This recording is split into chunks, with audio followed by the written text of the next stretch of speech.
नमस्कार, मैं भुवनेश्वर दीक्षित। आप देख रहे हैं चैनल लोक दर्शन। ये वीडियो आज की विशेषकर छात्रों के लिए है और जो भी अन्य व्यक्ति जो इतिहास में रुचि रखते हैं वे भी इस वीडियो को देखें, लाइक करें, सब्सक्राइब करें और शेयर करें। जो भी जानकारी हम इस वीडियो के माध्यम से आपको देना चाह रहे हैं यह विभिन्न परीक्षाओं में आई है। आइए अपने टॉपिक पर आते हैं। देश में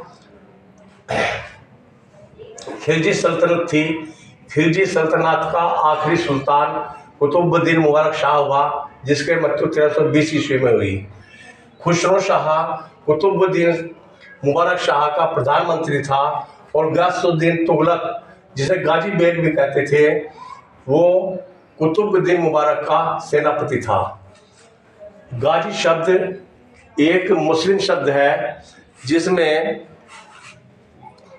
जो भी योद्धा अधिक से अधिक काफिरों को कत्ल करता है उसे गाजी की उपाधि दी जाती थी।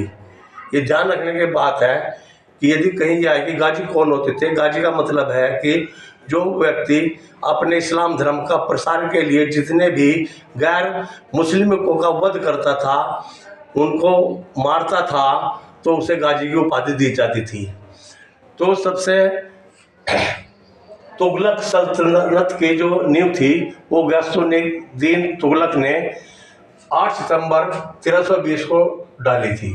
इसके बाद इनका पुत्र मोहम्मद बिन तुगलक, जो जुना खां के नाम से भी प्रसिद्ध था, 1325 ईस्वी में सिंहासन पर बैठा।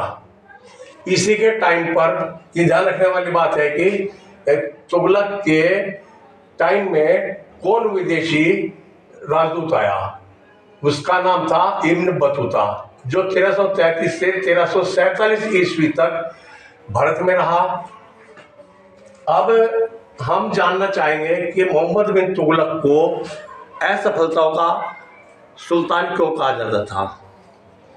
मोहम्मद बिन तुगलक एक बहुत पढ़ा लिखा सुल्तान था, किंतु अपनी सनक के कारण उनके ऐसे कई फैसले हुए जिनकी वजह से उनको असफल सुल्तान कहा गया, सन के सुल्तान कहा गया।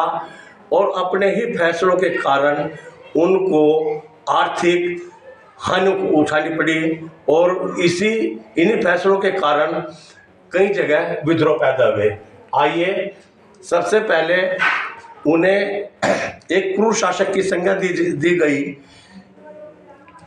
उन्होंने कन्नौज शहर के सभी लोगों का कत्ल करा दिया था, इसलिए कोई भी आदमी वहां पर जीवित नहीं बचा था। इसलिए इतना क्रूर शासक था कि इससे ज्यादा क्रूर शासक कोई नहीं हुआ।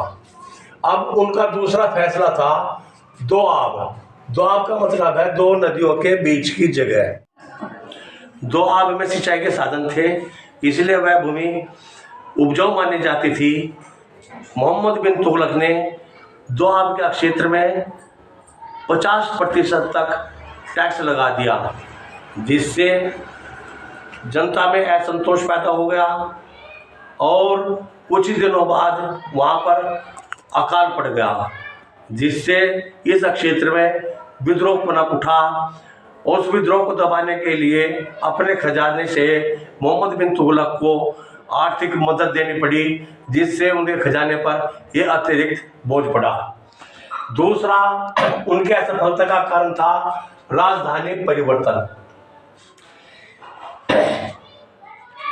मोहम्मद बिन तुगलक ने दक्षिण में देवगिरी की पहाड़ियों में अपनी राजधानी स्थानांतरित करी और दिल्ली से कई हजार लोगों को दक्षिण भारत में देवगिरी, जिसे उन्होंने दौलताबाद नाम दिया, वहां पर पहुंचने का आदेश दिया।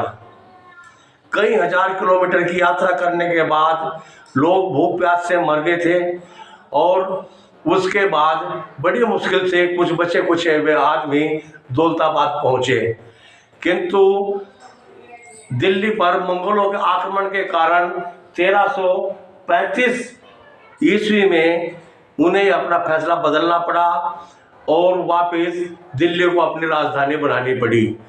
तो उनके इस राजधानी परिवर्तन में उनके खजाने को बहुत ज़्यादा क्षति पहुंची और उनकी विफलता का एक सबसे बड़ा कारण उनका राजधानी परिवर्तन भी था। तीसरा कारण उनका मुद्रा प्रचलन था। उन्होंने एक दोखानी नामक मुद्रा का प्रचलन कराया, किंतु कुछ दिनों बाद चांदी की कीमतों में वृद्धि होने के कारण उन्होंने तांबे के सिक्के बनाने शुरू कर दिए और उन सिक्कों को बाजार में उतार दिया, जिनका नाम उन्होंने टका रखा। परंतु स्थानीय सुनारों ने उन टकों की नकल करके बहुत ज़्यादा संख्या में उनकी टके तैयार कर लिए और जब राजकोष में टैक्स देना होता था तो जो वे नकली टके थे उनको राजकोष में जमा कर दिया। उन टकों की कीमत चांदी के जो मुद्रा थी दोखानी उनके अनुरूप थी, इसलिए नकली सिक्के अधिक बढ़ने के कारण उनके खजाने को बहुत आर्थिक नुकसान उठाना पड़ा। अगला उनका विफलता का कारण खुरासान और कारचिल विजय अभियान था। खुरासान जगह को जीतने के लिए उन्होंने 3,70,000 सैनिकों की भर्ती की और उनको लगभग 1 साल तक ट्रेनिंग दी। उनकी ट्रेनिंग पर उनका बहुत ज़्यादा खर्च हुआ। उसके बाद विजय अभियान के लिए 3,70,000 सैनिकों को 1 साल पहले ही पूरे साल का अग्रिम वेतन दे दिया गया, किंतु राजनीतिक कारणों से खुरासान की संधि करनी पड़ी और वो आर्थिक बोझ भी उनके खजाने पर पड़ा और सैनिक अपने उस वेतन को लेकर के अपने घर बैठ गए। उनका अगला विफलता का कारण था कारचिल विजय अभियान। कारचिल विजय अभियान में खुसरो मलिक के नेतृत्व में उन्होंने लगभग 1 लाख की सेना अभियान के लिए भेजी, किंतु खुरासान में पहाड़ी होने के कारण पूरी की पूरी सेना उसमें भटक गई और आज तक उस सेना का कुछ भी नहीं पता लगा कि वो कहाँ पर गई।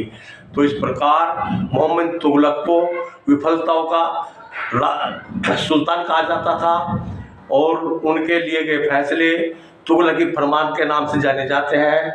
आज भी कहावत है कि यदि हिंदी में कहावत है कि तुगलकी फरमान, इसका मतलब है कि बिना सोचे समझे फैसले लेना। तो आपको ये वीडियो कैसी लगी आप कमेंट्स में लिखें और शेयर करें, लाइक करें। देखने के लिए बहुत बहुत धन्यवाद। आगे भी हम ऐसी आपको वीडियो दिखाते रहेंगे। धन्यवाद, बहुत बहुत धन्यवाद।